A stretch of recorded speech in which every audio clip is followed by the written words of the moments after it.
This is from Shipped It at Shipped It. Hashtag I don't want to overreact. But the Chiefs are officially no longer the Chiefs for the first time in a decade. And sadly, we don't really know when or if they might be the Chiefs again. The Chiefs are likely going to look very different next season. Perhaps never the same. And that Wolf's just rotting in jail watching it all. Yeah. They need to break him out. Yeah. Well, I'm sure he's tried. I'm sure I don't know he's about tried. that. We need to keep him behind bars. That man is a psycho. What if they want to win again? I don't know if it's him or... It's time to bring back Red Extreme. I did see a couple other Chief super fans on banisters and stuff this weekend. It feels like they got a lot of those brewing over there. But that's what happens whenever you win all the time. Fandom becomes super fandom. Casual becomes obsession. When you're on top of the world, sometimes you can fly a little too close to the sun. Is that what happened to the Kansas City Chiefs? We shall see. And can they reset? Is this a delay or a deletion of a dynasty, AJ? This is a delay. You got Patrick Mahomes, you are not deleting anything. Amen, brother. That's how I feel as well. Hopefully Shipped It can get back on board with that. I think now is a good time to reflect and be thankful for the past 7 years and what Mahomes has done for this team in this town, because I'm seeing all of these posts of people being so ungrateful. And really those people are two things. A, they're not from Kansas City, and B, they not real Chiefs fans, and or both. It's probably a mixture of both for more of those people.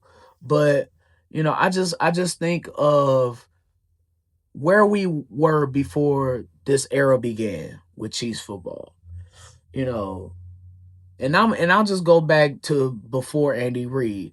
Like, do people not remember that there was 21 years between playoff wins? Damn. From January of 94 up until January of 16, as a matter of fact, it was January of 16, the Chiefs did not get a playoff win. 22 years. And you gonna sit here and bitch and moan about this team and it having a down year? Bro, we went 50 years between Super Bowls. I beg your pardon? Oh, you a new booty Chiefs fan. That's what it is. Where's your Derek Thomas jersey? Where's your Andre Rison jersey with the numbers peeling off? Oh, you a new booty Chiefs fan. Where's your James Hasty jersey? Where's your Donnie Edwards jersey? Prove your jersey to me. I want to see your battle scars. Where's your third grade picture with you with some Chiefs gear on? Where's your starter jacket at from the 90s? You new booty ass Chiefs fan. See, y'all don't know where we were before all of this began. You ungrateful bastards. What is wrong with y'all? Whoa, now. Bro, look, 7 straight AFC championship games? Who does that? Who does that? We do that in KC. And y'all sitting here ain't thankful for this. 5 Super Bowl appearances? Bro, I was wishing for one. I was praying and hoping and wishing for years for just one, not even a win, an appearance. We don't want 3 of these motherfuckers. And you want to be ungrateful? Come on, y'all. Come on. Get some perspective. Get out of your own way. It's a National Football League, bro. This day was coming. Everybody is talented in a National Football League, man. That tells me a lot about you. If you sitting here crying and thinking that this was going to last forever, that lets me know that you ain't been in no competitive environment and you don't respect your competitors. You got to respect your competitors in a National Football League because that makes you take it serious and that makes your game better. Not only in the NFL, but whatever sector of humanity that you in, whatever business that you in. Hello? Don't be afraid of competition. Embrace that shit. But you got to know what you dealing with and appreciate what the Chiefs have done, bro. AFC Championship games, we called it the Arrowhead Invitational. Like, y'all, Bro, it felt routine. It felt routine to go to the AFC Championship game, and before Mahomes, we went to one. We went to one, got our ass whooped by Buffalo because Joe Montana got hurt in the third quarter in 1994. After that last playoff win that I just talked about, the game after that was the AFC Championship game after we beat the Oilers, got our ass whooped by the Bills, and they went on to the Super Bowl, got their ass whooped by the Cowboys. But my point is this, dog. You new booty ass Chiefs fans, y'all don't know what the hell y'all talking about, and y'all ungrateful and y'all disloyal. But I seen this coming a mile away. When the whole Taylor Swift shit was popping off and the Chiefs was becoming the Globes team, we knew that the bandwagon was full of these right here. So, man, look, this run gave Kansas City and this is why I might be taking it a little personal. Because me, like other Kansas Cityans, the real ones, the real Chiefs fans, we done been through this shit, dog. And we're here. This is our city. We pay taxes here. We bled here. We sweat here. We work here. We party here. We do everything here in Kansas City. So the real Chiefs fans here in Kansas City, whether you in Grandview, Overland Park, Belton, Independence, North KC, Liberty, Shawnee Mission, wherever you are. If you was here in Kansas City during that time, you a real one, and I'm talking to you. And you know that we got some national respect, something that we did not have before Mahomes at all. We were not looked at how we are now. Now we the most hated, and I love that. We got a global fan base now.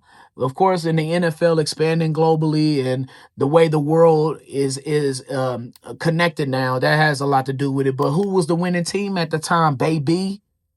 Kansas City. We were. And it set a Super Bowl standard here in our town. Championship swagger, baby. Not hope, but the expectation of going to the Super Bowl. Y'all just don't remember, dog. I just used to pray all the time, hope and dream. I should pray about other things the way that I prayed about the Chiefs. But damn it, man, the Chiefs, I love these guys. I love this team. And I wanted to go to the Super Bowl so bad. I wanted that feeling. I wanted to see, damn, we everybody watching the Chiefs today. It wasn't like that in the 90s, 2000s, and 20 teens. Not at all, y'all. I make fun of the noon games. I'll be like, it's a noon game. But the Chiefs stayed in that noon slot all the time. The Chiefs were in the same class as like the Colts and the Titans / Oilers, the Bengals, the Browns. Like the Chiefs was in that cluster of 12 o'clock noon games all the time. The Jaguars, the Jets. The Chiefs was constantly in that if we wasn't playing on the West Coast, if we wasn't playing Denver or the Raiders or the Chargers. So to have that national and global respect, it's just it's a different feeling if you're from Kansas City. So and people gotta understand, dog, like, Mahomes changed everything because we went from, we're just happy to be here. We're happy to compete, to disappointed if we don't win it all, where we are today. We just experienced something that other fan bases wish they could have. They wish they could have a slither of what we have. Imagine being a Bills fan and seeing a Chiefs fan complaining about 1 year. Now, I talk a lot of shit about Bills fans, but they have been through their own hell, a unique hell. They went to 4 Super Bowls in a row and did not win one. And the first one was the closest one. It only got worse after that. So imagine being a Chargers fan and seeing Chiefs fans complain about the success we had. A Lions fan. A Bengals fan. At least the Bengals done been to 2 Super Bowls. The Lions ain't been to a Super Bowl. The Chargers went to 1, got their ass toe up by the 49ers in 94. So, man, we just continue to soak in the envy of other fan bases that they have for you and the championships that you have been lucky enough to experience with this team. So, this is why I like adversity, man. This is why I love it. I love it because it's like an antivirus. Adversity, it shows you who the real ones are. It shows you who has the most character. It shows you who can persist. And it shows you just who the ones that you need to be around. That's why I love adversity. It shows you who the real ones are through thick and thin. So I say that to say, be aware, Chiefs Kingdom, because these fake ass fans, they are falling off the bandwagon left and right. And I want y'all to take note. Take note. Keep these receipts, because when the Chiefs start winning again, and they break out their Mahomes jersey again, I want you to unfold that receipt that you got from the internet and be like, you fake ass fan. No, get up out of here. You're not invited to the bandwagon. No, there's no room for y'all in the next one. There's no room for y'all. None. Okay, there's none. No room on it. So just point out the fake fans, y'all. That's all I want y'all to do. Point them out, single them out, and get them up out of here. You could be frustrated and grateful at the same time. Hence me. I'm both. I am a little frustrated with this year, but I am super duper grateful for what we've been able to experience because I'm from this city. So appreciation doesn't mean complacency. It just means perspective. Have some perspective and see what we really have done. Because, okay, dynasties end, but legacies don't.